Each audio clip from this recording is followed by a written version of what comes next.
watching. Now today we are revisiting the Delicate Sparkles necklace, and I explain further into the video in the very next clip here why I'm doing that.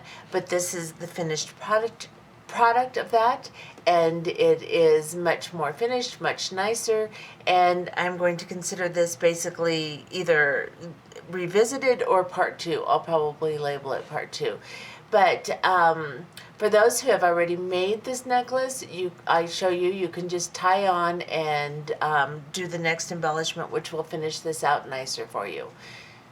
Let's look at what we're going to do this. Now, all you need, I'm not going to show you a material list because all you need to finish this necklace up are 8/0s and 11/0s. I'm using the galvanized silver as I did in my original. So you will just add an embellishment with 11/0s, actually, not even 8/0s. You're going to be going through the 8/0s that are already on your necklace. So all you need to finish up is more 11/0s. With the necklace is that the sides are lifting somewhat when I put it on. I had someone contact me and say that hers was lifting as she laid it flat. Mine doesn't lift when I lay it flat.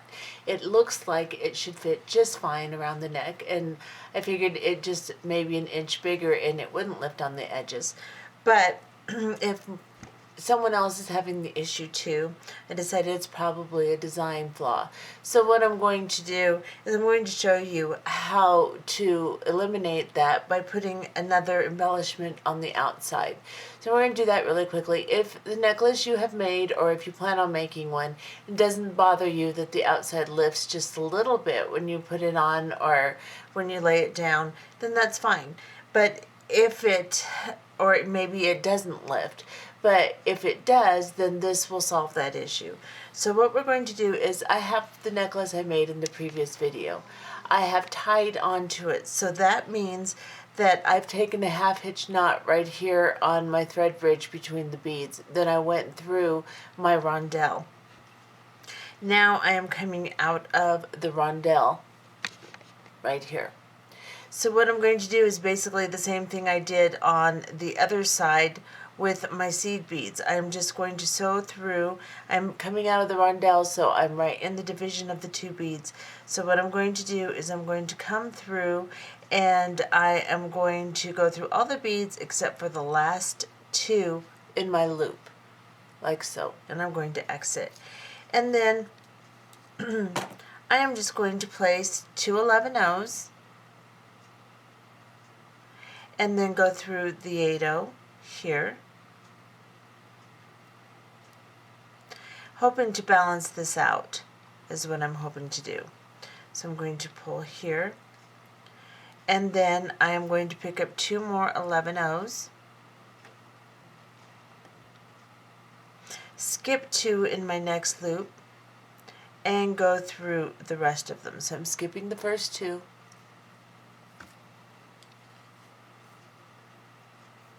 and then here in the division I'm going to place an 11/0, which is different on the other side. We sewed through it and pulled it together. On this side, we still want to retain the round shape, so we're going to place an 11/0 and pull through. And then we're going to pick up 2 more 11/0s because we've sewn through all except for the last 2 in our loop of the 11/0s. And then we're going to go through the 8/0. And again, we're going to skip 2 in the first part of the loop here, go through the next 4 beads until we get to the division that's right above the rondelle. Place an 11/0 in that division,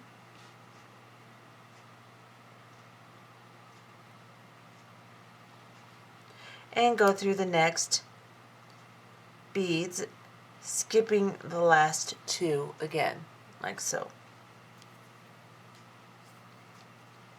And we'll continue doing this, placing 2, going through the 8/0, placing 2, skipping 2 on the other side as you go through. Place 1 in the division, an 11/0, and all the way down the entire necklace. This also makes it look a little nicer too. It gives it a much nicer finish. I wish I hadn't actually posted the other video, but I will put a link for this video on that video so that everybody can find it and do the revision. Okay, so as you can see, I finished this entire side all the way down to where my dangles start, and I'll show you what we're going to do on that. But you can see that it's a much nicer finished look. Now, whether it lays perfectly or not, I don't know yet. I will know that towards the end here when I can put it on. But at this point, it is a much prettier finished look. Now, we are going to deal with this part down here where the dangles are. Now I'm coming out, I put my little 11-0 on the division above my last rondelle, sewn through the next few beads. I'm skipping the last two, and I'm going to go ahead and add 2 more just like I've been doing, and then go into my 8-0 right here.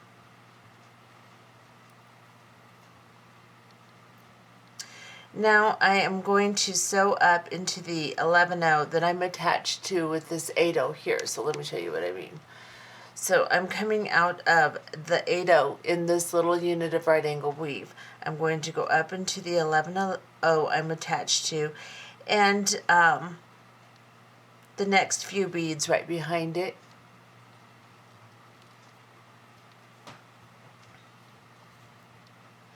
And then I'm going to go into the next 11-0 that I missed here, the beads that go up around the rondelle. If I can get through it. Right there. I am going to sew into this rondelle, the little one on top of the big rondelle. Then I am going to sew down through the 11-0 the rondelle is attached to next to the big rondelle, and get into there. And I'm just going to skip doing an embellishment on the bottom of these beads down here because it's just a little much. So we're just going to try to sew through these top beads. So I'm going through this 11-0 here. Now my last little embellishment right here is attached to this 11-0, so I'm going to sew through it. I'm going to sew down into this 8-0, up through these 11-0s, through the rondelle, and I'm going to sew all the way across this embellishment over until I can work myself back to the last part here. So I'm just going to sew through these 2 11-0s. I'm going to sew through this 8-0 and the 2 11-0s on the other side in the top embellishment. I will then have to sew into this 11-0 that this embellishment is attached to, and into my rondelle, like so. Oops, pulled it all out of whack here. Let's get back into camera. Now I'm coming out of this rondelle. I'm going to go into this 8-0 seed bead, or 11-0 seed bead, excuse me, and I'm going to sew all the way across my little embellishment here. So I'm going to go into this 11-0 here, into all of these beads that cross the V shape of the necklace, like so. Then into the 11-0 that's attached to, and into the rondelle behind it if I can, which I cannot, but that's okay. Oops, tangled my thread.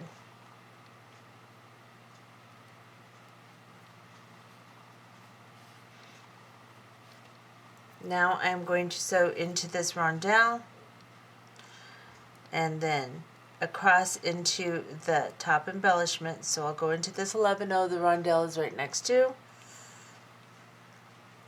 I will go into this 8-0 here. See what my other side looks like here. Now I have to sew into this 8-0 here, into these two 11-0s here. I have to figure out how I'm going to get back down around so I can continue my embellishments. So what I'm going to do is I have to go through these two 11-0s on top, or do I? Yeah.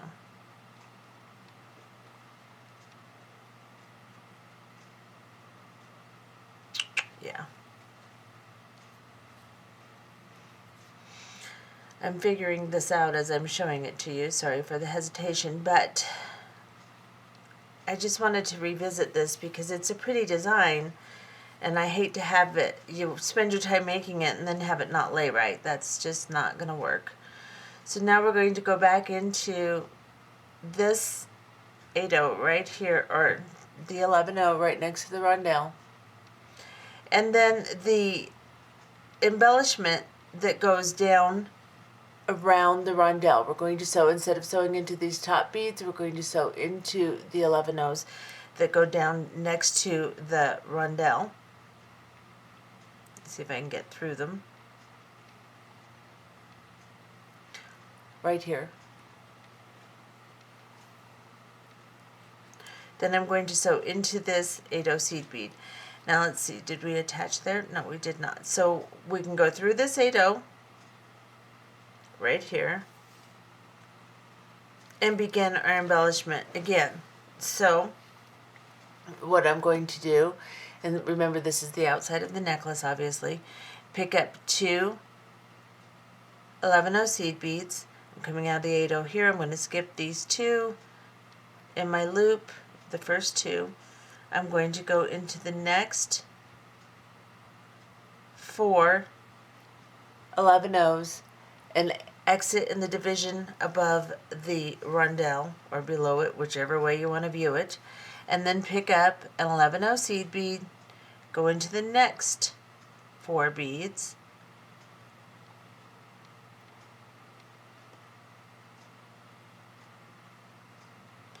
and skip the last 2. Pull my little 11-0 between those beads on the rondelle. Make sure it pops up in there. Otherwise you'll have this weird little dangly 11-0 sticking out. And then I will do again. Skip the last 2, put in 2 11-0s and into my 8-0. Now I'm going to do this embellishment again all the way up the other side of the necklace here. So all the way up here, and then we'll tie off on the end. We'll burn the threads down where we began our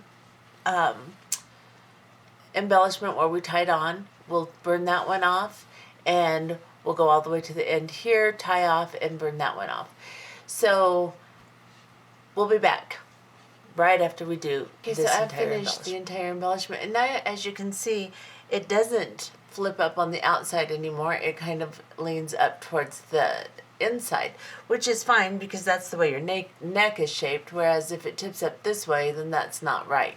But it's tipping the other way, so that has accomplished what I want it to do.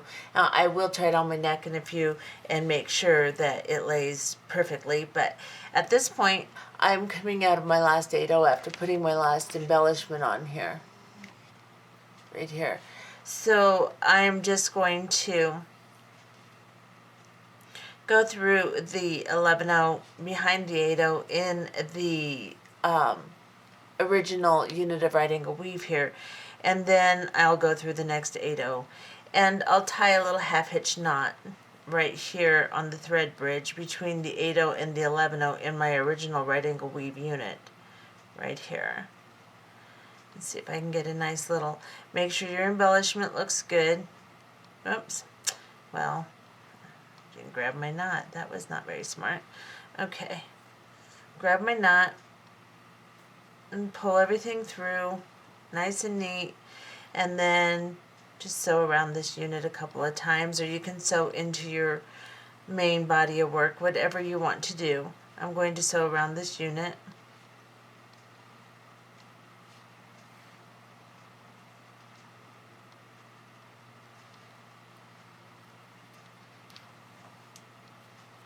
I'll grab another knot right here, on the thread bridge. Well, I might have to go down into the next. It's a little tight there. Grab another knot here.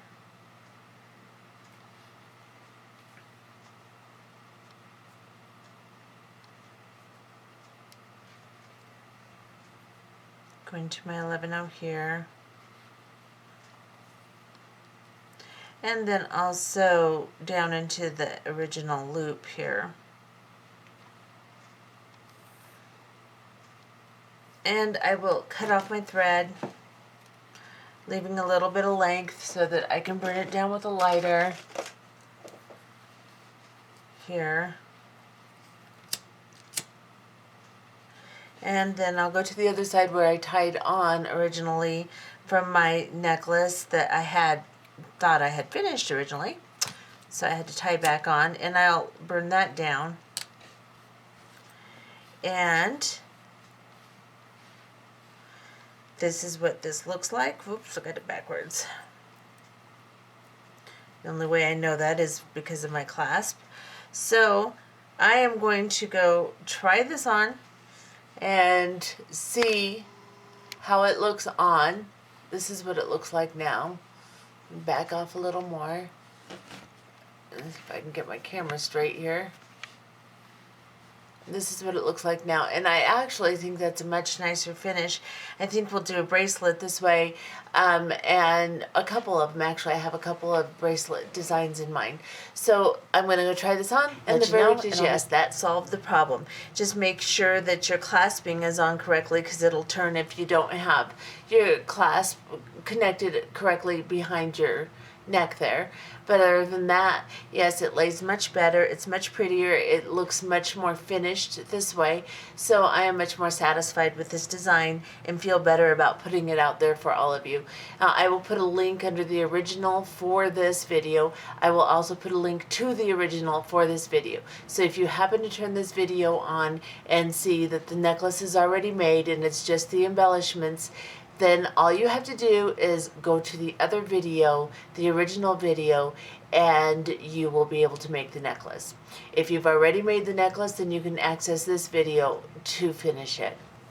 Bye-bye.